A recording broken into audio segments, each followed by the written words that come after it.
Hey Fearless Writers, today we are talking about my strategies for how I got from 0 to 250 and 250 to 500 subscribers. Let's get going. My name is Barrett Laurie and I am a kidlit writer sharing my journey to becoming traditionally published. Here on my channel I host Critique Group Live every second Thursday of the month, and in 2022 we'll host a weekly live stream AuthorTube centric talk show right here on my channel. We'll talk more about that later, but today we are talking about AuthorTube milestones. As we discussed in the last YouTube milestones video, which I will link to right up here, getting your first 100 subscribers on YouTube is really hard to do. YouTube is a long game and there is no such thing as instant gratification here on the tubes. I hit 100 subscribers on YouTube September 2nd of 2020. It took me another 8 months to hit 250 subscribers on April 29th, 2021. Those 8 months were a learning curve. Several things changed the trajectory of my growth, and y'all know I'm gonna share them with you right now. Part of the reason that the growth came so slowly to me at first, I can now look back and safely say, was that I had not found my AuthorTube voice. And just like it would be in a book, I had not found my own rhythm, my own style, my own being in front of the camera that was unique to me and was fully embracing who I am and what I'm about. Essentially, it's figuring out your own authenticity on camera and how to relay that to the audience. Another way of looking at this is I was still trying to be something that I wasn't. 2 of the playlists at the bottom of my page feature videos and series of videos that just didn't work out the way that I wanted them to. Some of them started strong and fizzled out over time, but it was clear that they were not going to be successful in the long run, and so I kind of cut them off. I've left them down there so you can kind of watch them and see how far I've come along this journey. It's also meant to inspire you to say, yeah, it's okay to make those first 50, 100 crappy videos, because Barrett did. Are those videos great? No. They are downright cringeworthy. But I was learning with every single upload. By January, I got my first big break in the form of a live stream author interview. After my second live stream author interview in February, I started getting requests from other AuthorTubers and other authors off of AuthorTube asking if I would do an interview like those other 2 for them. I recognized really quickly how much I loved this talk show interview style format, that I thrive in that format, and that is my strength. My second break came in the form of a collaboration with the novel Nana, and that was Critique Group Live. And the idea behind that was just to do just what it sounds like, create a critique group online, but the idea was it would be a way to connect with other AuthorTubers and other channels that we probably wouldn't have another excuse to collaborate with on a semi-regular basis. So look for those kinds of opportunities where you can create a show the way, for instance, Chandra and Natalie Locke have for their ongoing show that allows for folks to come on and collaborate with them on Flash Fiction. Another one doing something similar is Richard Holliday over on Flash Aha with Martin Lejeune. They are working on a format that allows, again, AuthorTube channels to come on, write Flash Fiction with them, workshop it together, share it together, and again, it's a community building opportunity for both the channels going on as well as the channels that are hosting them. So look for those opportunities on your own channel. Critique Group Live took several months to really get the kinks worked out and to get it to the place it is today, and what we're proud of, that we work so hard on month in and month out. What I would say to you is don't give up 3 months in. It took longer than that for us to find our footing with CGL. So give yourself plenty of time for an idea to take hold, especially a big idea like a monthly collaboration. It was also during this time that I started my author branding series here on my channel. I knew I needed to batch film and upload content so I'd have plenty of time to focus my energy and efforts on my R&R this summer. For those of you that don't know, I did a revise and resubmit this summer, and I'll link to the video where I talked about that right up here. This series, all about my Query Chronicles process, was not only popular and brought in views, but subscribers as well. Every single video resulted in some subscriber net gain. It was also during this time that I drastically cut back my Crohn's content.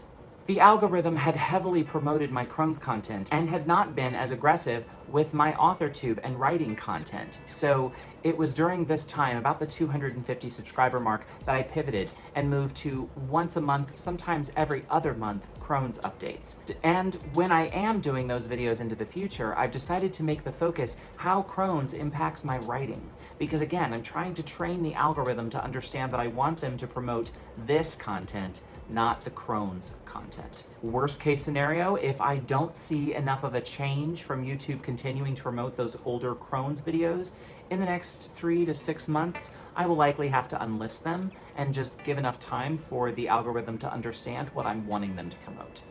I have done quite a bit of analysis on the Crohn's content on my channel and how YouTube decided to pick it up and push it out there and what needs to be done to kind of hard reset that. If anyone out there is interested in me doing a video specifically on that topic and what I may have to do a hard reset as far as the algorithm is concerned without deleting the videos, then just let me know in the comments below and I will make that video for you.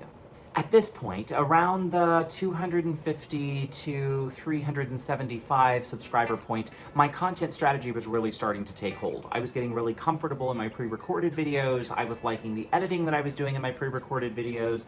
I was becoming more proud of that content, but I was also really settling into live streams, enough to branch out into maybe doing a month or more of nothing but live streams, giving up pre-recorded content all together, go all in, and see what the algorithm would do if I did nothing but live streams. At this point, my content strategy was taking shape, and I was becoming more comfortable with my author interview skills and my skills conducting a live stream interview, and my comfort conducting live stream collaboration events. However, I still wasn't satisfied with my growth up to this point, and I knew that I needed something extra to kind of push that growth into overdrive. Enter the AuthorTube Newbie tag. Here's what I mean. You go into the search function of YouTube, type in AuthorTube Newbie tag, and then you sort by date, most recent.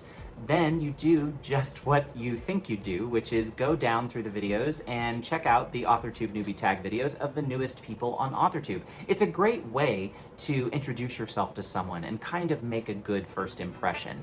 I usually go in and say something along these lines. Hello and welcome to AuthorTube. My name is Barrett Laurie. I'm so excited I stumbled onto your channel thanks to the AuthorTube Newbie tag. I am excited to be your 10th, 12th, 20th subscriber and look forward to getting to know you better through your content. Loved your point about X, whatever they talked about in their video at one point, and usually I'll make 2 or 3 of those points that let them know and signals to them that I watched and enjoyed their content. I will then subscribe to their content and put their name on a note in my phone. The reason I put their name on a note in my phone is we're all looking to build community here, so my job now is to go back and follow up with that channel probably 3 to 5 more times and leave a comment on their videos as they upload new content.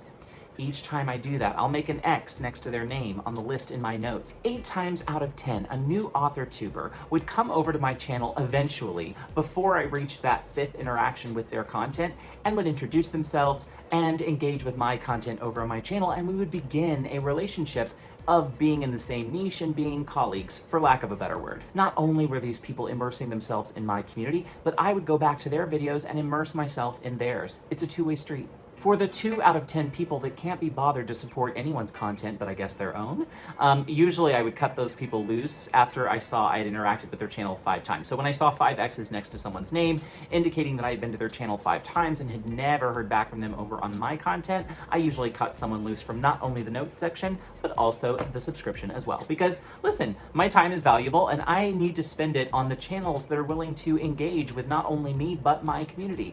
And vice versa. I need to feel comfortable working in their community and moving about their community as well. So if it's not a right fit, no harm, no foul, cut them loose and everybody goes about their own merry way. Now, for some this is going to seem harsh, and maybe it is, but the truth is I'm trying to build a supportive community here. A supportive community looks like people who want to engage with one another, want to engage with one another's writing, wants to encourage one another and support one another on this journey of publishing. If that's not what you're here for, like, that's cool. It's just, I don't really have a spot for you in my community, and I don't really have the time, energy, and effort to invest in whatever it is you're here for. To recap, I usually try to spend my time here on YouTube engaging with the channels that at some point will engage back with my channel. Simple as that. There are some incredibly valuable members of my community that I met this way. So for those of you out there that I met through the AuthorTube Newbie tag, let me know down in the comments to this video and let everybody know what it is I said to you and if it was pretty close to the example I gave in the video. The next thing that shifted in my strategy for growth during this time was collaborations. Y'all, my goal is to be the Betty White of AuthorTube. I am going to say yes to absolutely every single collaboration that I can and be absolutely everywhere that I can be all at one time. Be open-minded about your collaborations, and remember that any collaboration can lead to another. So be mindful that the more that you can say yes to, the more you're opening yourself up to other possibilities for collaborations in the future. Some of my biggest collaborations came from happy chance meetings through other collaborations previously. For example, if you are a new AuthorTuber and you're looking for a way to collaborate with me, for example, the easiest way to do that is CGL. What are you waiting for? Get over there and get involved now. The first step is to get into the community, check out an episode and see what it's all about. Introduce yourself in chat and let everybody know who you are and what you write. The next step is to write a piece and submit. Come on with us and read it. Usually on any given episode, we're bound to have at least 12 different AuthorTube channels on screen over the course of the episode. What an amazing opportunity to network. Step 2, after you've submitted and come on and read a piece and you feel a little more confident, sign up to be a guest host. Another great way to collaborate, get your name, your channel name out there, and meet some other creators and authors, and find other people that you could possibly reach out to collaborate with on your own terms. In the last Milestone video, we asked the question, so why should someone subscribe to you? That question is really tough to answer and should always be front of mind for all of us that are creating content, for lack of a better word. For me, once I hit the 500 subscriber mark, which happened on October 29th, 2021, at that point in my YouTube journey, I have a clear pitch and a clear understanding for what value I bring to my community and my subscribers. Hi, my name is Barrett Laurie. I am a kidlit writer on the journey to becoming traditionally published. I host Critique Group Live every second Thursday of the month. Coming in 2022, a weekly AuthorTube talk show. And as a Crohn's warrior, starting in January, I will be uploading a monthly vlog that is focused on how Crohn's impacts my writing. I upload videos at least twice per week, so be sure and subscribe and ring the bell to be the first to know about any new videos. Thanks for watching. Leave me a comment below to say hello, and let me know how close you are to your next AuthorTube milestone. Stay healthy and well, and welcome to the community.